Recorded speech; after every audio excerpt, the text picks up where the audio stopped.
अरुणाचल प्रदेश की पर्वत श्रृंखलाओं के बीच में स्थित दुनिया का दूसरा सबसे बड़ा मठ, जहां हाल ही में एक युवा लड़का भिक्षु बना था। एक दिन प्रधान भिक्षु और वह नवयुवक भिक्षु देश भ्रमण पर निकल पड़े।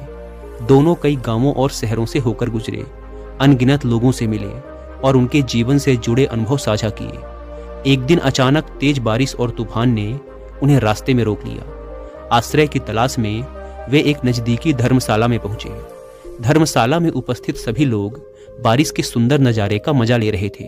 कुछ हंसी मजाक कर रहे थे तो कुछ गर्म चाय की चुस्कियों का आनंद ले रहे थे। लेकिन धर्मशाला का प्रबंधक, जो कोने में बैठा हुआ था, एकदम अलग दुनिया में खोया हुआ था। उसके चेहरे पर गहरी चिंता की रेखाएं थीं, जैसे कोई भारी बोझ उसे अंदर से खाए जा रहा हो। प्रधान भिक्षु की नज़र उस प्रबंधक पर जा टिकी।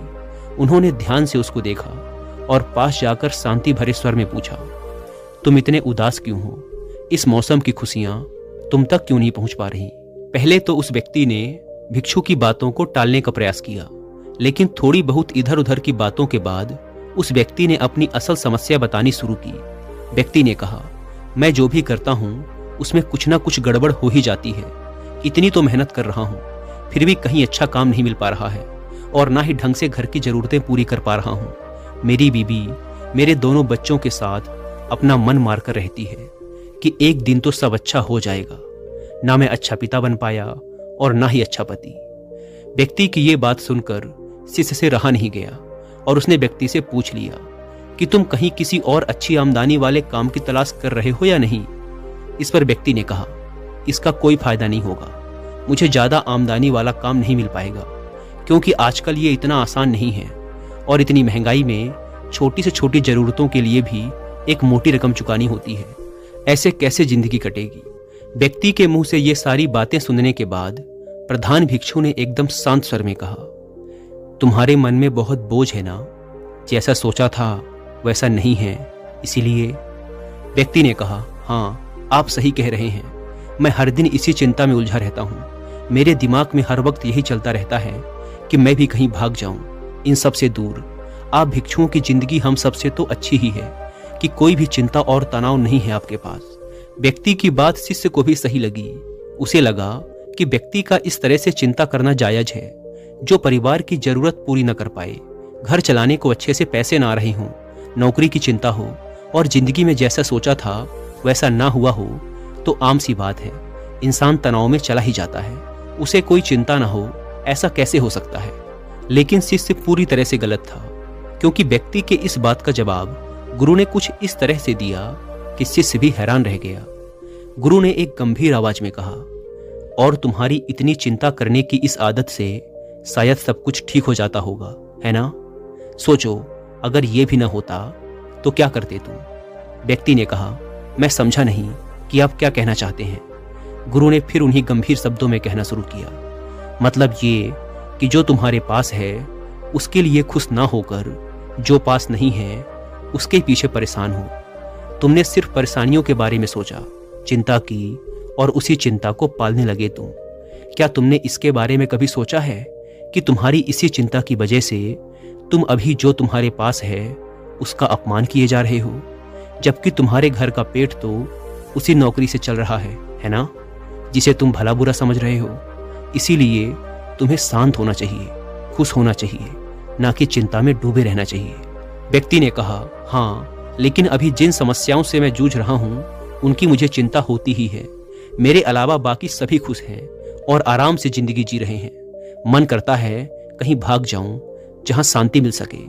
गुरु ने कहा, हाँ, सही कहा।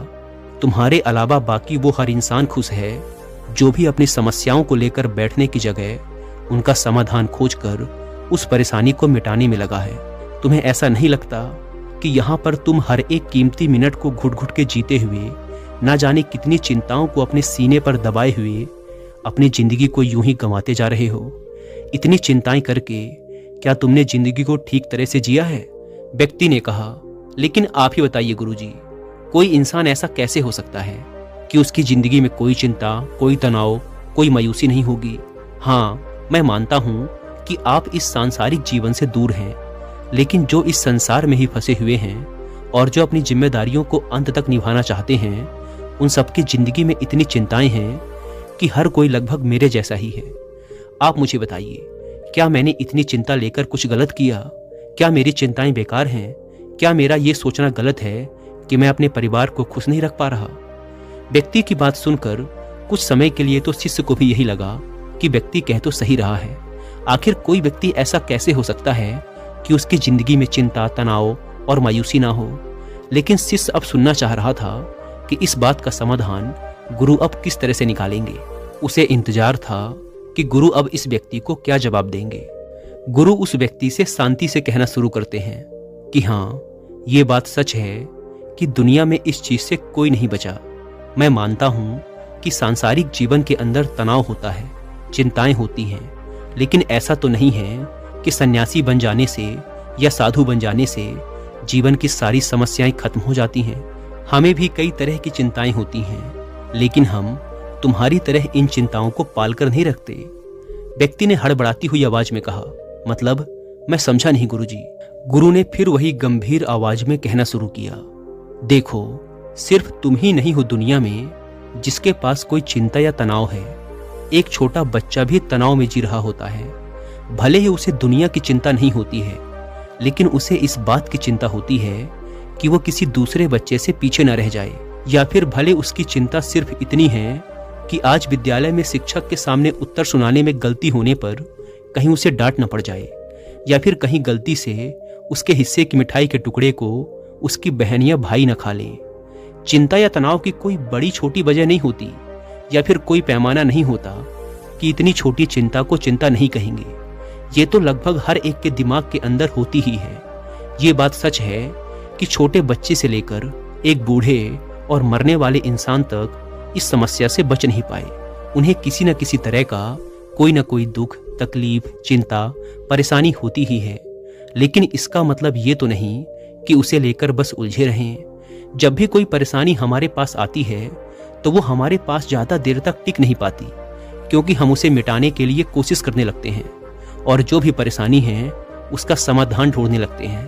अगर तुम्हारी भाषा में कहूँ तो तुम्हारी हर समस्या का समाधान तुम निकाल सकते हो, बजाय इसके कि उस परेशानी को अपने दिल और दिमाग और साथ ही शरीर के अंदर घर देने से और उसे हर दिन चिंता देते हुए पाल पोस कर बड़ा करने से कहीं ज्यादा बेहतर है कि तुम उस परेशानी के आने के बाद उसका समाधान निकालने की ओर अपना दिमाग लगाओ।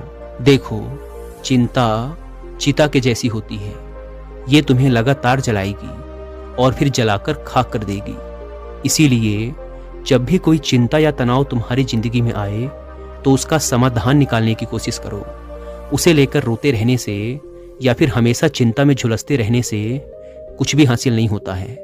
अगर ये चिंताएं तुम्हारी जिंदगी में नहीं आएंगी तो जिंदगी तुम्हें अच्छी नहीं लगेगी, क्योंकि अंधेरे के बाद जब उजाला आता है तो उसकी अहमियत ही दूसरी होती है।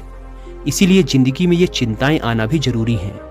ये हमेशा ही कुछ सिखाकर और तुम्हें मजबूत बनाकर जाती हैं। इसीलिए अब से चिंता में जीना बंद कर दो और अपने इस बचे हुए समय को खुशी खुशी बिताओ।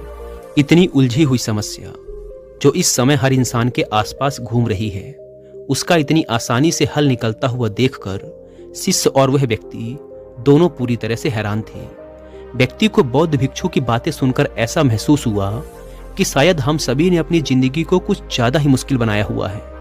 हर इंसान को कहीं ना कहीं इन सब बातों का पता होता है, लेकिन हम फिर भी चिंताओं में डूबे रहते हैं और अपनी जिंदगी को जलाते रहते हैं। उसने सोचा, शायद ये बौद्ध भिक्षु या फिर कोई भी सन्यासी इसीलिए इतनी शांत और इतनी सुलझी जिंदगी जीते हैं क्योंकि वो जिंदगी की उलझनों में छुपी हुई एक उम्मीद की किरण को आसानी से देख पाते हैं, क्योंकि वो उसी उम्मीद की किरण को देखना चाहते हैं जो जिंदगी को और भी ज्यादा सुलझा हुआ बनाती है। व्यक्ति को बौद्ध भिक्षु की बातों से एक नई ऊर्जा मिली और समस्याओं को देखने का एक नया नजरिया। उसने निश्चय किया कि आज से वह समस्याओं को लेकर परेशान होने की बजाय उनका समाधान खोजने में अपना ध्यान लगाएगा। दोस्तों, उम्मीद है कि आपको यह वीडियो पसंद आई होगी।